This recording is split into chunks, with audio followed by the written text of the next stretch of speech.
April 7, 1945, 11:47 a.m., skies over Tokyo. Lieutenant Saburo Sakai banks his key, 84 Hey 8 to the left, eyes half closed against the glare of sunlight piercing through the cracked canopy of his fighter. He's flying low, very low, dragging himself over the charred rooftops of the imperial capital still smoldering from the March firebombing raids. The High 8's engine coughs, chokes, recovers, a familiar routine for Japanese pilots at this point in the war, when inferior aluminum alloys and adulterated fuel had transformed even the best aircraft into temperamental and treacherous machines. Sakai grits his teeth as the engine sputters again, a metallic vibration climbing through the airframe to his hands. He's already lost 3 wingmen this week, not to American bullets, but to pure and simple mechanical failures. Engines that simply gave up mid-flight, propellers that locked, landing gear that refused to descend. The war is lost, he knows it, everyone knows it, but no one says it out loud. Then he sees it. A silver silhouette cutting through the clouds to the east, coming straight from the ocean, a single engine, a single sleek and gleaming fuselage that shouldn't be there. Impossible. Completely impossible. American fighters operate from carriers or from the Marianas, hundreds of miles to the south. No single-engine fighter has the range to reach here. None. But there it is, descending like a hawk, and Sakai feels his stomach sink as he recognizes the distinct shape, the square tail, the long aggressive nose. P-51 Mustang. Over Tokyo. The radio explodes in frantic voices, pilots screaming in panic, commanders demanding confirmation, denying the impossible even as dozens of silver Mustangs tear through Japanese formations with calculated, methodical violence. Sakai pulls the stick, tries to gain altitude, but the Hey 8 responds slowly, heavily, as if stuck in molasses. The American is already on his tail. You can almost hear the whine of the Merlin engines, that deep smooth roar that means 16 cylinders of perfectly synchronized British power. 1,695 horsepower, pushing a structure that weighs less than wet rice paper. The Mustang doesn't just fly. It dominates, it owns the sky, it transforms the air into conquered territory. Sakai dives, turns, twists his Hey 8 in desperate maneuvers, but the American remains glued, relentless, waiting for the right moment. When the 50 caliber cannons open fire, the sound is unlike anything Sakai has ever heard. Not the sharp crack of Japanese machine guns, but a deep rumbling thunder that tears through the air. The tracer rounds pass so close he can see the red and orange colors glowing through the canopy. One hits the left wing, tearing off a piece of metal the size of a hand. Another passes through the canopy, exploding the instrument panel in a shower of glass and sparks. Sakai doesn't think, just reacts, throwing the Hey 8 into a controlled spin, rotating, losing altitude in seconds as the ground rushes up to meet him. He levels off at 50 meters, dragging himself between buildings, using the city as a shield, but when he looks back, the Mustang is gone, disappeared into the cobalt blue sky, hunting easier targets. Sakai lands 20 minutes later, hands shaking so badly he can barely shut down the engine. The mechanic runs to him, eyes wide, pointing at the holes in the fuselage, counting 7, 8, 9 perforations. How did they get here? The mechanic asks, and Sakai has no answer. No one does. That night, in the underground bunkers of Imperial General Headquarters, generals hunched over maps, tracing ever larger circles from Iwo Jima, calculating and recalculating distances that don't make sense. 1,200 kilometers. 1,300. 1,400. The P-51D Mustang, they discover too late, has an operational range of 2,400 kilometers with drop tanks. Iwo Jima is only 1,200 kilometers from Tokyo. This means the Americans can fly here, fight for 30 minutes, and return home. This means there's no more sanctuary. This means the war is over. The story of the P-51 Mustang begins not in the United States, but in England, in the desperation of 1940, when the Royal Air Force faced the Luftwaffe over the skies of London with Spitfires and Hurricanes that could barely stay airborne long enough to intercept German bombers. North American Aviation received a British order for a new fighter, something that could escort heavy bombers to Germany and back. A suicide mission with the technology of the time. American engineers, led by Edgar Schmid, designed an aerodynamic masterpiece. Narrow fuselage, low-drag laminar flow wings. Ventral air intake that minimized frontal resistance. But the heart of the project, the Allison V-1710 engine, was mediocre, offering decent performance at low altitude but suffocating above 13,000 feet. The original Mustang, designated NA-73X, was fast at sea level but practically useless as a high-altitude escort fighter. The British tested it, approved it with reservations, ordered some examples, but weren't impressed. Then, in 1942, an RAF officer named Ronald Harker had a brilliant idea. What if they replaced the American engine with a Rolls-Royce Merlin, the same engine that powered the Spitfires? The transformation was instant and dramatic. The Merlin 60, with its two-stage supercharger and after-cooling, transformed the Mustang from a mediocre fighter into potentially the best fighter of the war. Maximum speed jumped from 367 to 437 miles per hour. Service ceiling rose from 26,000 to 42,000 feet. And the range became legendary. With internal reinforcement tanks and two drop tanks of 100 gallons each, the P-51D could fly for more than 8 continuous hours. That's longer than most pilots could endure sitting in a cramped, vibrating, freezing cockpit, breathing pure oxygen through a mask that marked their face. The Americans licensed Merlin production to Packard Motor Company, which produced them by the thousands with American industrial efficiency. By 1944, North American Aviation had 5 factories producing Mustangs 24 hours a day. The workers, many of them women who replaced men sent to the front, assembled a complete aircraft every 47 minutes. 15,586 P-51 Mustangs rolled off production lines between 1940 and 1945, a tsunami of aluminum and steel that simply drowned the opposition in sheer numbers. But it wasn't just quantity. The P-51D, the definitive variant that appeared in 1944, was a sublime machine of applied engineering. The bubble canopy offered 360-degree visibility, vital in aerial combat where most pilots were shot down without ever seeing the attacker. The armament consisted of 6 Browning M250 caliber machine guns, 3 in each wing, each loaded with 400 rounds of armor-piercing, incendiary, and tracer ammunition. When all 6 opened fire simultaneously, the Mustang spewed 120 projectiles per second, each weighing 43 grams and traveling at 880 meters per second. The recoil force made the entire aircraft shudder, slowing it by about 9 miles per hour, but pilots gladly accepted this because the destructive power was unmatched. A 2-second burst put 240 projectiles in the air, enough to disintegrate any enemy aircraft. The Japanese had the Ki-84He-8, which in theory was comparable. On paper, the specifications were impressive. Maximum speed of 427 miles per hour, ceiling of 36,000 feet, heavy armament of 2 20mm cannons and 2 12.7mm machine guns. American test pilots who flew captured examples after the war were genuinely impressed with the handling and firepower. But that was under ideal conditions, with American high-octane fuel, adequate maintenance, abundant spare parts. In the real world of Japan in 1945, the He-8 was an unfulfilled promise. Production began too late, in 1944, when Japanese industry was already crumbling under constant bombardment. Only 3,514 examples were built, less than a quarter of the number of Mustangs.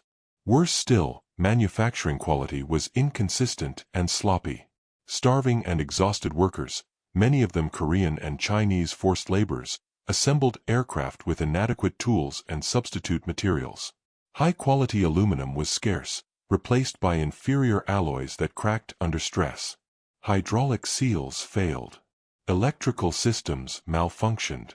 The Nakajima Ha-45 Hamar engines, already problematic in the best of times, became completely unreliable when fed low-octane fuel cut with potato alcohol and turpentine. Pilots reported that 1 in 3 engines failed in the first 10 hours of operation. Imagine flying in mortal combat knowing there's a 30% chance your engine will simply shut down. That was the daily terror of Japanese pilots in 1945. The fall of Iwo Jima in March 1945 was the strategic turning point that made fighter flights over Tokyo not just possible, but routine and devastating. The small volcanic island, only 13 miles long and 5 miles wide at its widest point, cost 6,800 American lives in 36 days of hellish combat, some of the bloodiest in the Pacific War. Marines fought bunker by bunker, cave by cave, against 21,000 Japanese defenders who preferred to die to the last man rather than surrender. But when the American flag was raised on Mount Suribachi on February 23, CB engineers were already working on the runways. Within 2 weeks, the 3 Japanese airfields were repaired, expanded, and reinforced. By mid-March, the first damaged B-29 superfortresses began making emergency landings there, saved from sinking in the Pacific.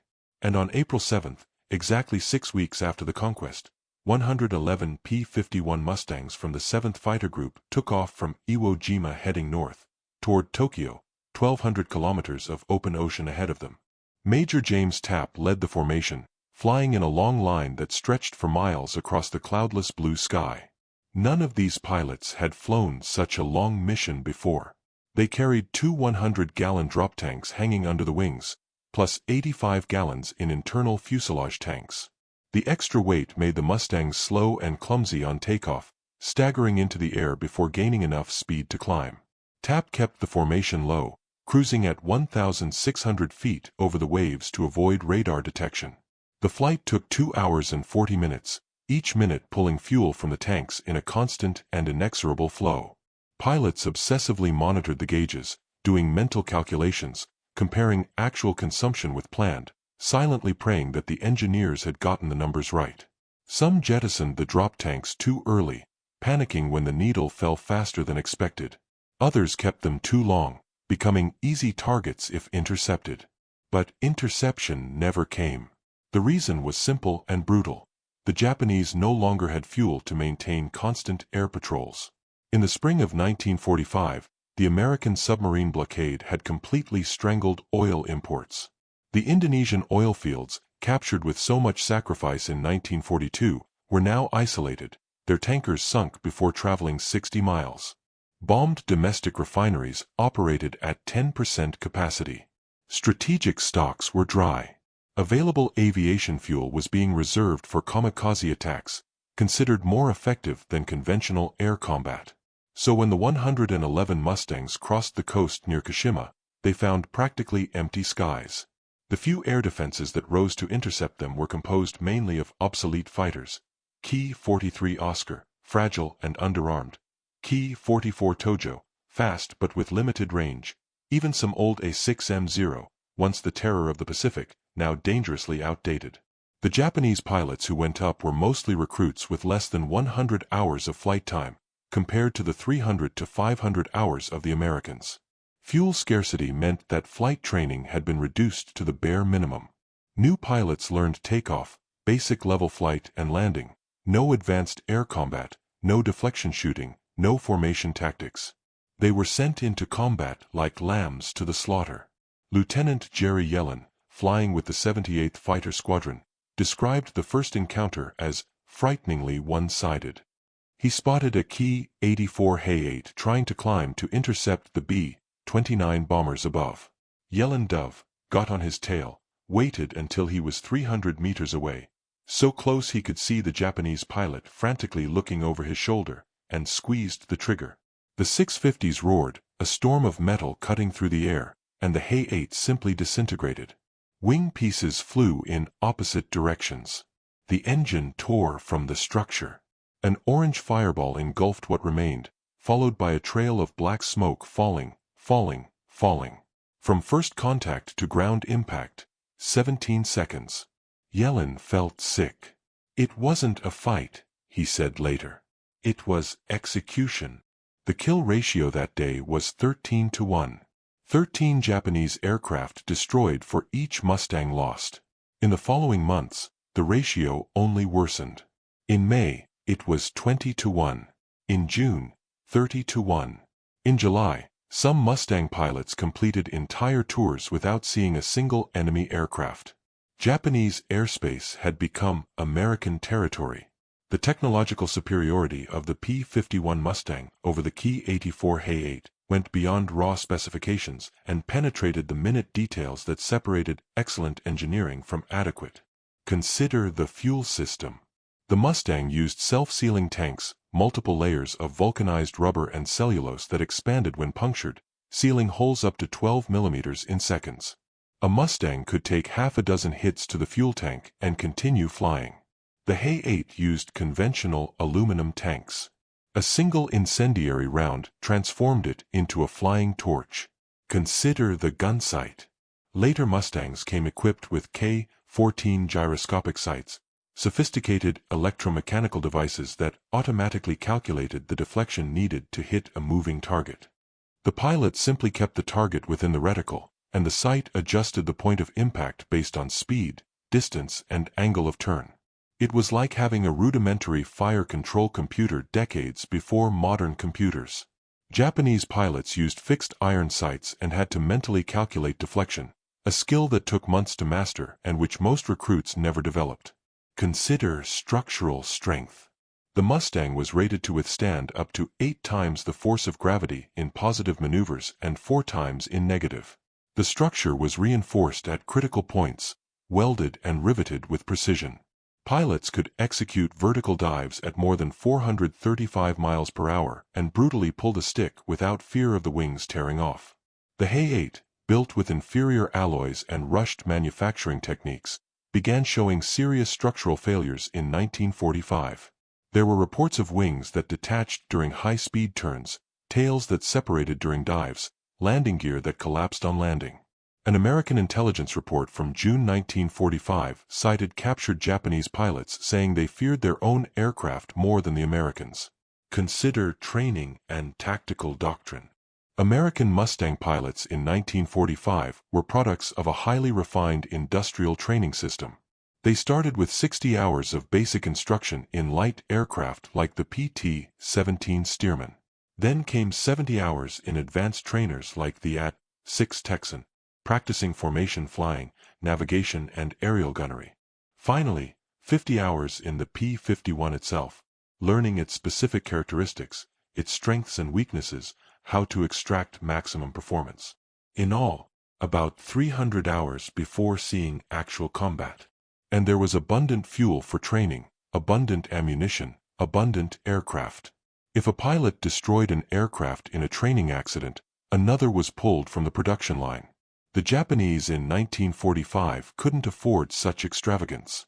New pilots received perhaps 50 total hours of training, sometimes less. They flew old and worn-out aircraft, conserved ammunition, practiced simulated attacks instead of live fire. Japanese tactical doctrine had evolved into desperate tactics, kamikaze attacks, suicidal ramming charges, vertical dives with no intention of recovery. Not because the Japanese were inherently more fanatical or suicidal, but because it was the only way to inflict damage when you're completely outmatched technologically and numerically. A mediocre pilot in a mediocre aircraft has no chance against an excellent pilot in a superior machine. His only hope is to trade his life for damage to the enemy, and even that rarely worked. The numbers tell the story with statistical bluntness.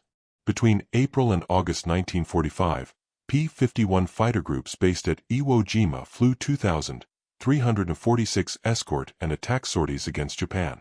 They claimed 787 enemy aircraft destroyed in the air and another 421 destroyed on the ground, totaling 1,208 Japanese aircraft eliminated. American Mustang losses in air combat were 37 aircraft. 37 against 1,208. A ratio of almost 33-1. Even counting operational losses, mechanical failures, accidents, bad weather, the total Mustangs lost was 89. Still, a kill ratio of more than 13-1. These numbers don't reflect bravery or cowardice. They reflect the brutal industrial reality of total war. The United States in 1945 had an economy producing 50% of the world's industrial output. They had oil fields pumping millions of barrels daily. They had factories untouched by bombing, well-fed workers, uninterrupted supply chains. They could produce aircraft faster than they could train pilots to fly them. Japan had its industry reduced to smoking rubble, its merchant marine annihilated, its cities burned, its population on the brink of starvation. The disparity wasn't just technological, it was existential. When Emperor Hirohito announced Japan's surrender on August 15, 1945, many Japanese fighter pilots refused to believe. Some continued flying patrols, looking for American invaders who were no longer coming. Others committed ritual suicide, unable to bear the shame of defeat. But most simply landed their aircraft for the last time, removed their flight helmets, and walked away. Saburo Sakai, the pilot who had faced the Mustang over Tokyo that April day, survived the war despite being given up for dead 3 times.